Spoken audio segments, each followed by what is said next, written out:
বক্তব্য শুনে খলিফাতুল মুসলিমিন হযরত ওমর ফারুক, এদিকে তাকান, এই বক্তব্য শুনে খলিফাতুল মুসলিমিন হযরত ওমর ফারুক ১৬ লক্ষ সাহাবায়ে কিরাম নিয়ে আরাফার ময়দানে মিছিল শুরু করে দিলেন। বিজয় মিছিল।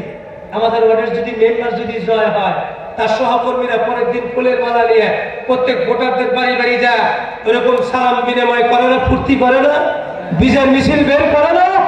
খলিফাতুল মুসলিমিন দেখলেন, হায় হায় রে, সাহাবায়ে কিরামের রক্তের বিনিময়ে সাহাবায়ে কিরামরা বাচ্চাদেরকে ইতিম করেছে, স্ত্রীকে বেদ্যা করেছে। এতদিন পর আমাদের বিজয়ের আশকা ঘোষণা পাইলাম নবীজির মুখ থেকে। বিজয়ের মিছিল বের করছে ১৬ লক্ষ সাহাবায়ে কিরাম, বিজয়ের মিছিল বের করছে। তারা মিছিল করে নবীজির বাম পাশে বসা সিদ্দিক আকবর নবীজির দরবারে বসে বসে শিশু বাচ্চার মতো ডুগরে ডুগরে কান্দে। ১৬ লক্ষ সাহাবায়ে কিরাম হাসে আর আবু বকর একলাই কাঁদে। আবু বকর আবার কোন অক্সফোর্ডে লেখাপড়া করছে, কোন ইউনিভার্সিটিতে লেখাপড়া করেছে? আবু বকর এত জ্ঞানী কেন? ১৬ লক্ষ সাহাবায়ে কিরামের ব্রেন, ১৬ লক্ষ সাহাবায়ে কিরাম পরামর্শ করে বিজয় মিছিল বের করছে। আজকে আমরা বিজয় অর্জন করব সাহাবায়ে কিরামের রক্তের বন্যার কারণে। আজকে বিজয়, আজকে আমরা আল্লাহ করব, ফুর্তি করব, মিছিল করব না। আবু বকর সিদ্দিক খালি কাঁদেন, সারা জীবন খালি কাঁদেন।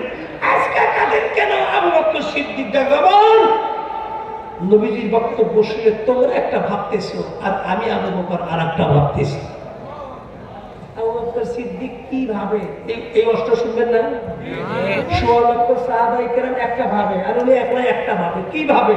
এটা ফিনিশিং নেবেন না, একটু ওয়েটিং এ থাকে। এটা বক্তাগারে কায়দা অবশ্যই করে পড়বো। হাসান নবীন ভাই আসলেও পায়ে ধরে হোক বসা আপনাদের কাছে পড়বে।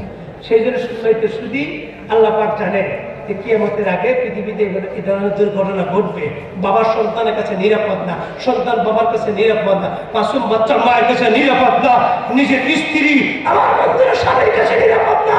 স্বামীর পরকীয়া করে নিজের বাড়ির জেনে দেখবেন যে আপনার স্ত্রী খুব সুন্দর ভালো, যাদের বাইরে আছে, যাদের আপনজন আছে, তাদেরকে বুদ্ধি শিখে দিতেছি। দেখবেন যে ওই স্বামীর সাথে স্ত্রীর সাথে পড়ে না, স্ত্রীর শোয়া বাঁকা, স্ত্রীর হাঁটা ভালো না, স্ত্রী হাসে তো দাঁত তো লোকের হাসার ক্ষেত্রে মানে কোনো কিছু স্ত্রীদের ভালো লাগে না। বসলেও দোষ, শুলেও দোষ, দাঁড়ালে দোষ, কথা বলে দোষ, খাইলেও দোষ, পাক করলে দোষ, না করলে দোষ, ২৪ ঘন্টা খালি তার পেছে খালি লেগে আছে। তাহলে বুঝবেন যে তো আর এক জায়গায় আয়তাল করছি পরে, এটা বুঝবেন। আর একটা আছে, আর সাইড কানেকশন আছে, নিশ্চয়ই এই মেজাজ। স্ত্রী যদি হয় ওইরকম হয়, স্বামী ওটা করতে পারে না, কথা করতে পারে না, স্বামীর ভালো কাপড় চুপুর ভালো খাওয়া পাওয়া যায়, কিচ্ছু দেখতে পারে না, ভালো করে খোঁজটা দেখবেন ওই দুশ্চরিত্র মহিলা আমার সাইড লাইন আছে। কথা বোঝা থাকেন, ঠিক বললাম না? ঠিক বললাম। শুধু আল্লাহ জানে যে পৃথিবীর মধ্যে এগুলো ঘটনা ঘটবে। সেই জন্য আল্লাহ পাক ইমানের মতো দৌলতের কথা বলে নাই, নামাজের কথা বলে নাই, যাকাতের কথা বলে নাই। আল্লাহ কয় ওয়াত্তাকু ইয়াওমান তুরজাউনা ফীহি ইলাল্লাহ। তোমরা ওই দিনের কথা মনে করো যেই দিন আমি আল্লাহ পাকের কাছে ফিরে যাওয়া লাগবে।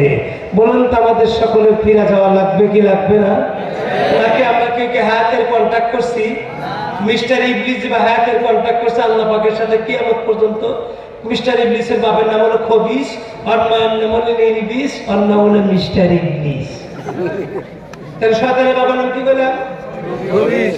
কি বললাম? খবিস। বাড়ির যা যদি চাকরির কাছে শোন, যদি এটা আনসারে কি করবে এ কথা তো বলবেন। শয়তানের বাবার নাম হলো খবিস, মায়ের নাম হলো নিবিস। মায়ের নাম হলো নিবিস, বাবার নাম খবিস। নিলবিস আর খবিস এরা আপন দুই ভাই। এদের বাবার নাম হলো সামুস। বাবার নাম কি? এই সামুসের একটা বেটা একটা বেটি, খবিস নিলবিস, দুই ভাই বোন পরকীয়া করে একটা বাচ্চা হয়েছে, সেটা হলো মিস্টার ইবলিস। তার ইবলিস কি বৈধ না অবৈধ? শরীয়ত কি খালি জিনের না ইনসানের না? শরীয়ত আল্লাহ পাক জিনদের উপরে শরীয়ত আছে না নাই? আমাদের মধ্যে যেরকম চোর লুচ্চা গুন্ডা বদমাইশ হাইজাকা তাসাদুল মদার নেশাখোর জেনাখোর হিন্দু বৌদ্ধ কামার কুমার ট্রেনে তাঁতি আদিবাসী চাওতাম, আমাদের মানুষের মধ্যে মধ্যে যেগুলো আছে ওই জিনদের মধ্যে ওইগুলো আছে ওদের মধ্যে চোর আছে লুচ্চা আছে গুন্ডা আছে জুদাসর আছে পকেটম্যান আছে হাইজাকার আছে তাসারু আছে জুদারু আছে মদারু আছে হিন্দু আছে বৌদ্ধ আছে কামার আছে কুমার আছে গেলে আছে আদিবাসী আছে ওদের মধ্যে যা আছে আমাদের মধ্যে তা আছে ওদের যে শরীয়ত আমাদের শরীয়ত কথা বোঝেন নাই কথা লম্বা হইতেছে বন্ধুরা আমরা হাতের কন্টাক্ট করে আসি নাই আল্লাহ পাকের কাছে আমাদের ফিরে যাওয়া লাগবে আমার বন্ধু তাই তো আল্লাহ পাক ডাক দেয় ইয়া আইয়ুহাল্লাযীনা